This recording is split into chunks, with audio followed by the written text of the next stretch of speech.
With this move, we move on to our next scholar, a young promising scholar, Gaurav. Welcome. Namaste, Viniji. Shri Gaurav Kadlag is a junior research fellow doing his PhD at the Department of Indian Philosophy. We saw his teacher, master presenting yesterday, that is Professor Madhusudan Pennaji, and today we have Shri Gaurav Kadlag. Uh, he's pursuing his PhD at Kavikula Guru Kalidas Sanskrit University in Nagpur. And in his free time, he also teaches yoga to his students, both using the traditional as well as the modern approaches. And he will be presenting on a particular text called Yogacintāmaṇi, where he's collecting manuscripts from different sources, and he'll be presenting his work, the work that he's doing for his PhD here in this conference. Over to you, Gaurav. Thank you, Vinay Chandraji. Let me start my session by offering prayer to Maharishi Patanjali. Yogena chittasya padena vacham malam sharirasya cha vaidyakena yopakaruttam pravaram muninam patanjalim pranjaliranatosmi. Let me share my screen. So, as Dr. Vinay Chandra sir said that it is my PhD topic. I have been working on this topic since last 3 years as a critical edition. I'm doing the textual criticism of this text. Today, I'm going to present a paper on a survey of available manuscript, which I have used and which I have searched for my PhD research. So, before that, let me introduce you with the text. Yogacintāmaṇi is an encyclopedic compendium of yoga text. It is written by Shivananda Saraswati, probably between the 15th and 17th century AD. The time is not confirmed, and more research is required on this field. But as long as I know that I have the manuscript from the earliest manuscript, the oldest manuscript I have with me is of earliest 17th century. So the timing by P.K. Gode and other scholars have also been attributed to 15th to 17th century.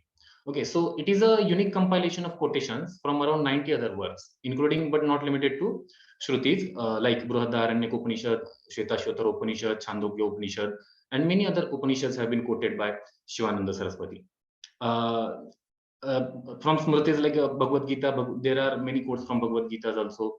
Puranas like Skanda Puran, Shiva Puran, and many less known Puranas like Vishnu Dharma Puran, Vishnu Dharmottar Puran, Java, and like these Puranas have also been quoted in this text. Then there are Hatha Yoga text.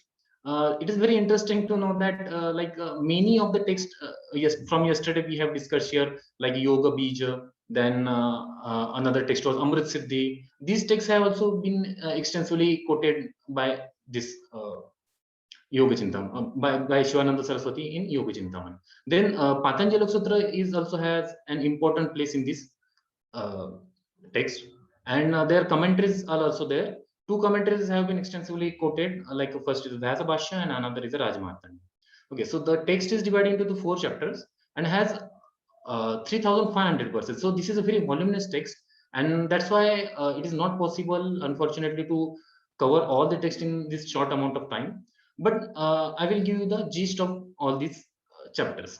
So all these chapters are based on the Patanjali Yoga Sutra, like Ashtanga Yoga. So you can see that the first chapter is based on the definitions of yoga and its various types. The second chapter is do's and don'ts, Kritya Kritya Nirnaya, what should be done by yoga practitioner and what should not be done. Then Shatakarmas are discussed, then Mudras are discussed, Yama Niyamas and Asanas. Okay, so in the second chapter, the many limbs of the Bahiranga Yoga have been discussed. Then in the third chapter, Pranayama and Pratyahara have been extensively discussed. And in the fourth chapter, Dharana, Dhyan, and Samadhi have been discussed. So this is a short picture of this text. So the identity of the author Shivananda Saraswati has not been very clear yet, because we don't know much about him. But he is definitely not an academic scholar. He was an ascetic saint, and he belongs to the ascetic lineage. And particularly, he belongs to the Advaita tradition, because the influence of Advaita tradition can be clearly seen in his text. Okay, and in his Mangalacharan also he has clearly said that Shri Vyasam Yati Shankara Bhavagurum Shri Vyasam Yati Shankara Bhavagurum Shri Ramachandram Gurum Sandrananda Padam Bhujam Sakalan Natvahi Yogeshwaram. So from this verse we can clearly understand that the Shivananda Saraswati clearly hails from the Advaita background. Okay, so the more research is required to clear the identity. There are some, I found some manuscripts attributed to Shivananda Saraswati. It is a part of more research that if he is the same Shivananda Saraswati or not.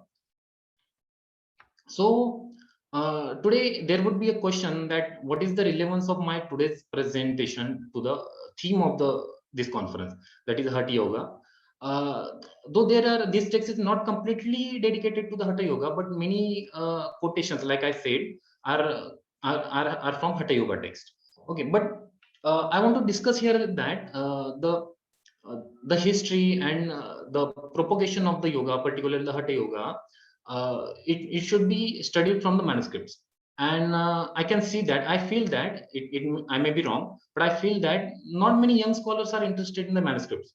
That is because they don't know how to gather those manuscripts and how to find those manuscripts. It is very tedious work, as per my experience. Okay, so I have pointed out these objectives so that from my presentation, the people who are interested in the Hatha Yoga text, its textual criticism and critical edition, and its propagation, it might be useful, and it will be definitely useful, I think so. And more students will be interested to do the critical edition or the textual criticism simply in the field of Hatha Yoga text.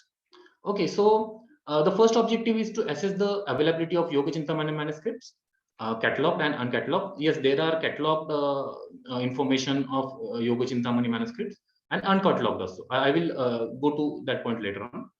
And second objective is to classify the available manuscript into the certain categories, so we can make it sure that this manuscript belongs particular to this group. To assess the current geographical spread of Yogacintāmaṇi manuscripts. There has been a discussion from yesterday that a particular tantra tradition has been related to the Buddhist tantra tradition or not, or the Gorakshanath is also related to the Buddhist tradition or not. The geographical spread of any manuscript or the geographical spread of any tradition, we can certainly say that after studying it, we can certainly say that if there was such an influence over this text or these traditions. So geographical spread of manuscripts, its study is also important. So one of my objectives is to assess the current geographical spread. Now, in the colophons of many manuscripts, it has not been clearly mentioned that whether this manuscript is written at this place. In very few manuscripts in the colophons, it has been written that it is written at this place and at different place.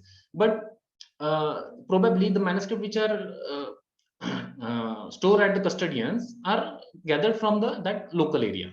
So that's why we can say that the geographical spread of particular manuscript is this or not. So the next objective is to assess the influence of languages and scripts on the Yogacintāmaṇi manuscripts. So it is also important to assess the influence of languages and scripts so that we can understand the popularity of the text. Okay. To assess the efficacy of Namami's web catalog or database. This is a very new thing.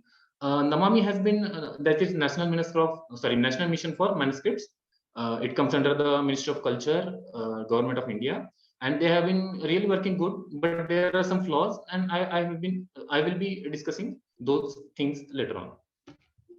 So the Yogacintāmaṇi first, I would not say it is an unpublished text, but I would not say that it is a completely means the publication is not existing right now, because the first Yogacintāmaṇi, which was edited by Sri Haridasa Sharmana, which was published by Calcutta Oriental Press. The Calcutta Oriental Press has been discontinued, and there are no books or the volumes are available in the market. In fact, I got this text, or we can say that the scan of the text from the National Library of India, where this is a very rare published text.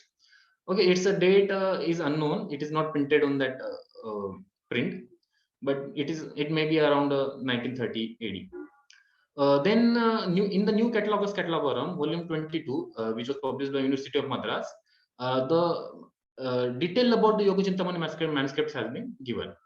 Okay, so in 1953, P.K. Gode has extensively given information about Yogacintāmaṇi in his text, in his article, Yogacintāmaṇi of Shivananda Saraswati, an encyclopedic compendium of yoga text and its critical analysis.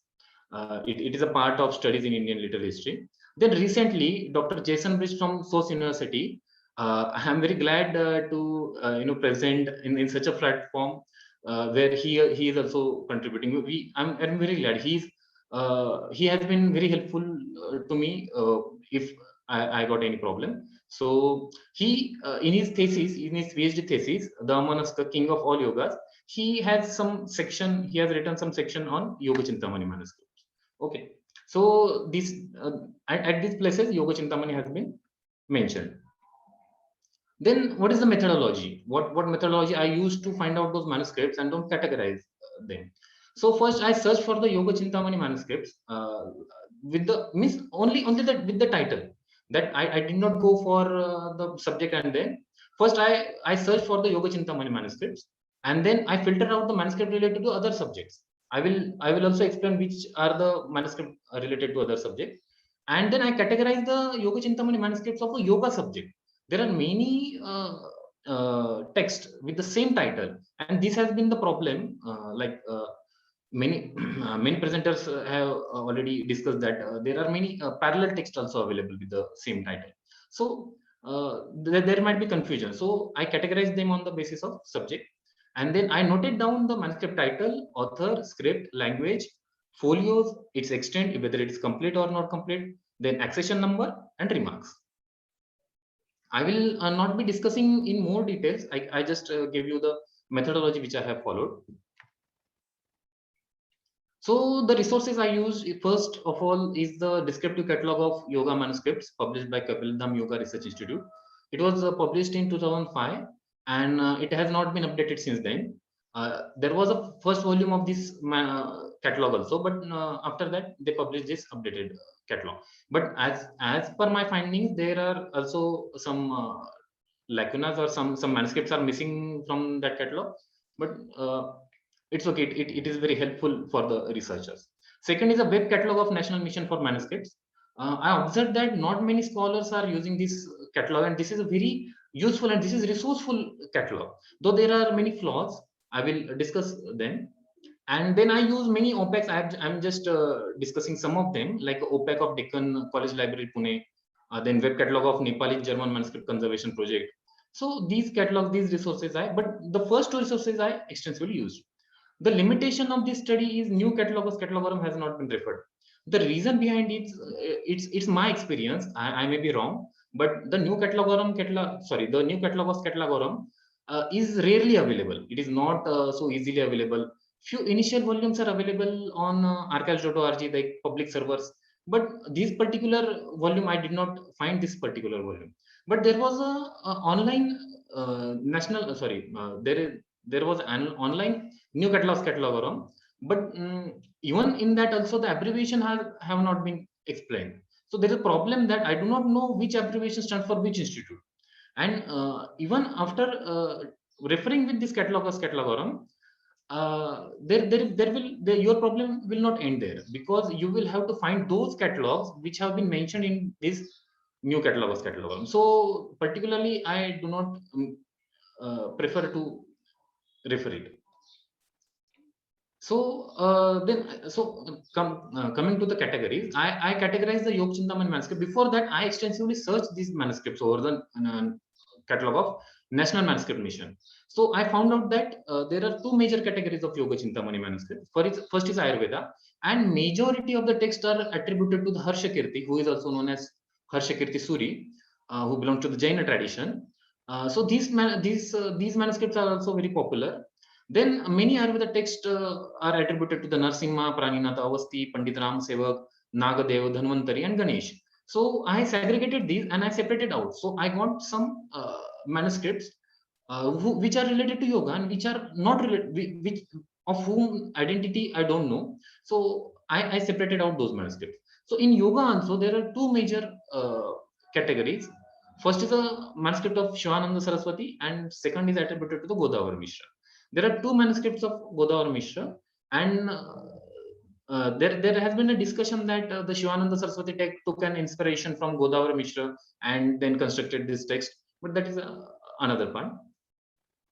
So after categorizing these into the subject of yoga, I got the statistics. So I chose 79 manuscripts with the Yogacintāmaṇi title, out of which these two first, if you can see the first box, the Yogacintāmaṇi manuscript of Godavar Mishra, there were two manuscripts, out of which one manuscript is already popular and it has been referred by many scholars, which is deposited at Bhandarkar Oriental Research Institute.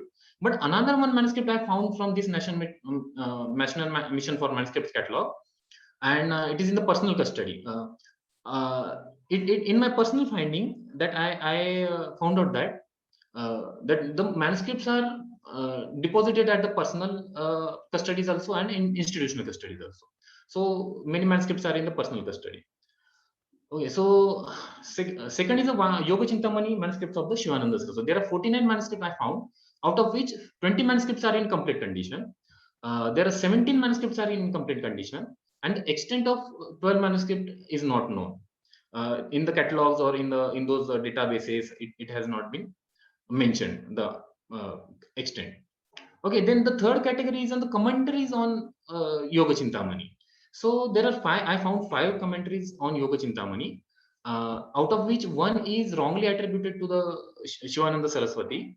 Actually, it is a commentary on another. It is a text called as the Yogacintāmaṇi, and that is attributed to Shivananda Saraswati. But it is not. Another 4 manuscripts are with the commentaries, in which one manuscript very interesting, that it is deposited in the Nepal National Archives of Nepal, and it has a commentary in the Nepali language. So it is very interesting that these the spread of Yogacintāmaṇi is up to Nepal, and a commentary also happened in that Nepali language. Okay, so and I also found out there are 23 manuscripts with the unknown identity. They might be of Ayurveda manuscript, or they might be other manuscripts, but I did not find any clue about them that these manuscripts are particularly related to yoga. Gaurav, Yes, you may have to go a little faster, please. yes, sir. I'm at the end. So geographical spread in India, the manuscripts are spread at Bihar, Madhya Pradesh, and Andhra Pradesh. One manuscript are deposited at there. At Rajasthan, 2 manuscripts are there. At Gujarat, 3 manuscripts are there. At West Bengal, 3 manuscripts are there, and 1 published text is there. At Maharashtra, 10 manuscripts are there, and at Uttar Pradesh, there are 12 manuscripts. Majority of manuscripts are at Uttar Pradesh. So total 34 manuscripts are there. And then the geographical spread out of India, there are 12 manuscripts in Nepal, 1 manuscript in current day Pakistan, that is a Punjab University Library, and 1 manuscript at United Kingdom, Cambridge University, and 1 at Germany, that is Tübingen University. So there are total 15 manuscripts out of India, and the manuscript except Hyderabad, Cambridge, and Tübingen, all other manuscripts belong to the northern side of Indian subcontinent. This is very interesting. That I will now conclude with a short summary. I observed that the Yogacintāmaṇi of Shivananda Saraswati was a popular text because, as we know, that it is spread all across the Indian subcontinent, and except 2 manuscripts in the Nepali language, all other manuscripts are in Sanskrit language. Okay, so and again, except 1 manuscript in Newari script, all other manuscripts are written in Devanagari script. So it is clearly, we can see that there is an influence of North Indian scripts and Sanskrit language over the manuscripts. There is no evidence of manuscript with southern language or script. So I did not find any manuscript with the scripts of southern part. 23 manuscripts have been found which are not recorded in Kevaladham's catalog. 1 manuscript of Godavar Mishra as YCM means Yogacintāmaṇi has also came to the light. So I found out these 23 manuscripts which are not otherwise recorded by the catalog. And my last finding is the Namami's online catalog is very helpful to search the manuscript, though it has some flaws, but it is working. I'm thankful to the Indic Academy, Professor Nagaraj Paturi, Dr. Vinay Chandra, and other people, to other dignitaries to that they give me chance to talk on such a big platform. I'm really thankful to them. Namaste. Thank you, Gaurav, for presenting the work involved in publishing any text. It really highlights the kind of efforts that the scholars put in and why we are so grateful to all the scholars who dedicate their lives in the textual research. So thank you very much. Thank you. Maybe as a quick question, I'll ask you this. If you can quickly summarize the content you elaborately explained the kind of work, manuscript related survey that you are doing, but any quick comments on the unique elements, aspects of the content of the text? Yes, sir. As from yesterday, we have been discussing the amalgamation of the different traditions of in India of yogic traditions. This has been extensively seen in this text. Like there has been Shivananda's text, and then he belongs to the Advaita tradition, and clearly he mentions, or in his text we can clearly see that he has a Advaita background. Okay. So, and he has been mentioning, he has been supporting his quotations with the uh, Patanjali's quotations. So Patanjali is Dvaita tradition. So there is no there is no conflict between our shastras. So this can be easily seen. And I'm happy to say that from yesterday we have been discussing about the Tantra text, Agama text, then Advaita text, and then many different texts. So all these texts, like yesterday also Matanga Parameshwar Tantra also has been discussed in the last presentation. The quotations from Matanga Parameshwar Tantra has also been there. So this Shivananda Saraswati, no doubt, was a very renowned scholar, and he has minutely quoted. Like if you see there are 3,500 verses. That is many. That is a huge text. That is a very voluminous text. And another some peculiarities, some features of this text are many texts which are not right now available with us or not cataloged, like Yoga Bhaskara. This text has been thought to be lost, and this text has been quoted by Shivananda Saraswati. So many unpopular texts, many texts which thought to be lost have been quoted by Shivananda Saraswati. So this could be the Shivananda's text could be the fault line for all this text. And I would like to mention here that Brahmananda's Jyotsna also has mentioned this Yogacintāmaṇi in it. So it was a popular text at that time. Thank you. Thank you, Gaurav. Over to Paturichi. Yeah, yeah, that was Gauravji. You have gone into manuscript research very deeply, and you presented the amount of work that is involved, and it is a survey of the manuscripts that are available. We hope ultimately you will be coming out with a very good critical edition from all the texts and all the pedigree of the texts you make, uh, and a very good critical edition is brought out about this text. Again, repeatedly, what is coming out is that Vedanta and yoga amalgamation is documented in all these works all through. And this is just a digression from what you are doing, but related to this relationship between Vedanta Upanishads and yoga that we were discussing. I would have loved Dr. Elst to be present at this point when I'm making these observations, because it is related to the discussion of chakras coming from some other place or from the Upanishads. Yesterday, I was mentioning this Yatam Chaika Chakradayasya Nadyaha from Katopanishad. Then the whole day I was thinking about this, and I went back to Katha Upanishad, and I saw the earlier verse also talking about Yada Sarve Pratibhidyante Hridayasyeha Grantayaha. This is again this Bhedana, Pratibhedana, Grantayaha.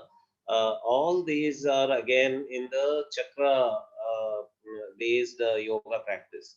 All the chakra based yoga practice is talking about Bhedana, and there is a Granthi. These are all Granthis, and the Bhedana of Granthi is mentioned. And you have the Padma analogy, Padma image, Padma visualization of the Hridaya chakra. So these are all evidences from Upanishads that the ideas of Padma-like visualization of what are now called as chakras is there, and Vedana is there, Granthi idea is also there, right at the time of Katha Upanishad itself. And Chandogya also talks about this. And in Prashna Upanishad, we have a mention of a Vyana moving in these nadis also. So I think, as Spaneshwarji was mentioning, we have to be, a little more cautious and honest in doing this research. There is absolutely no objection to bringing things from China, accepting borrowing things from China, but they were not brought into some empty space here is my contention. So for that, I wanted to bring one more evidence from Katha Upanishad about Vedana and Granthis. Also, yeah. Thank you, Professor May I Paturi, add and just one word? May I add just one word? Yeah. Am I audible? yes, Professor Kannanji, yes. Yeah. There is also a reference in Taittiriya to what is presently called Lambika Yoga.